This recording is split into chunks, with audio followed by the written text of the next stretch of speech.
This is an introduction of some basic information about the Mother of God, or the Mother of the Son of God after the manner of the flesh. More will be given in a temple where mankind's understanding of things kept hidden from the world will be greatly increased when God directs one be built to his name. There was a time when Christians recognized that the stars of heaven bore witness of the significance of Mary, Christ's earthly mother. Few Christians now look at the constellations as signs set in the firmament of God as his testimony. The light that was meant to shine on the earth was to illuminate both the eyes and mind of man. Man in the first generations understood this, and a knowledge of the beginning of the creation and also of the planets and of the stars, as they were made known unto the fathers, was written by Abraham, who received that same understanding. At the time of Christ's birth, there were those who understood the testimony written in the lights of the firmament. They reported they saw his star in the east and have come to worship him. These wise men watched and waited for the heavenly alignment to testify of the birth of a promised king. The Matthew text makes such casual mention of this that we give it little notice. Today, Christians and Mormons alike have little understanding of the lights in the firmament, and so give little heed to the signs set by God in the heavens above. Our ignorance does not mean these signs are meaningless. It only means we're poorly informed of God's full message. John's revelation mentions two of the heavenly signs that testify of Mary. One of these is on the ecliptic, and since earliest times has been identified as a virgin woman, called by us the constellation Virgo. The circle of heaven is divided into the north and the south at the ecliptic. On the ecliptic, from the north to the south poles, there are 12 constellations that can be seen everywhere on Earth. Some constellations cannot be seen from one of the hemispheres, but those 12 on the ecliptic are ever present overhead. These move in the same plane as the sun, moon, and wandering planets. Most of those who discuss these 12 constellations allocate 360 degrees of the heavenly circle into 12 equal 30-degree segments, allocating for each constellation on the ecliptic the same distance. Today, these 12 constellations are called the zodiac. Unlike the equal division between the 12 constellations of the zodiac, the star fields of these 12 constellations are unequal in size.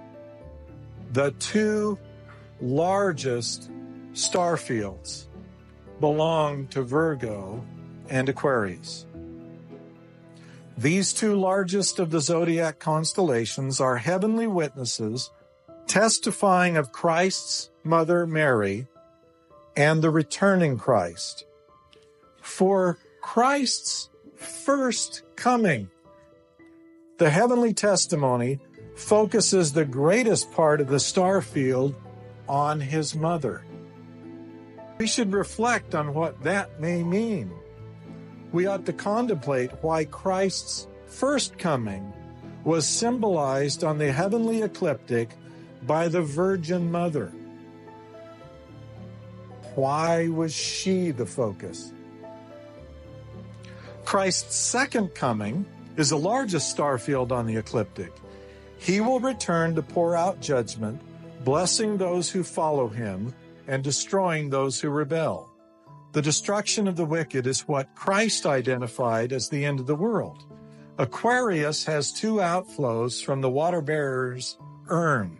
One represents water giving life, and the other represents fire or purging.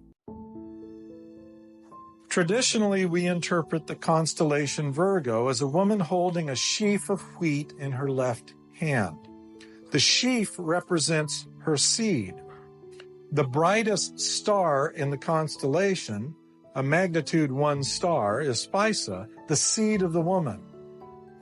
That star is placed on the ecliptic. Most other stars in Virgo are located above the ecliptic. The seed of the woman represents Christ. His star on the ecliptic represents that everything in the firmament is divided in relation to him. All of heaven is either above or below the ecliptic. The position of his star, like his role as judge, divides the heavens. Traditionally, Virgo is drawn looking down at the earth, facing us. This view places the seed of the woman in her left hand. The left hand is usually a symbol of cursing. The right hand symbolizes blessing.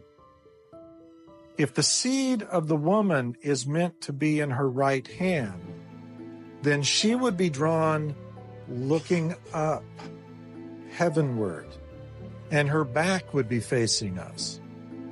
Reorienting Virgo to face upward with the seed of the woman in her right hand is more fitting. John described Virgo and the movement of other lights on the ecliptic as follows. And there appeared a great wonder in heaven, a woman clothed with the sun, and the moon under her feet, and upon her head a crown of 12 stars.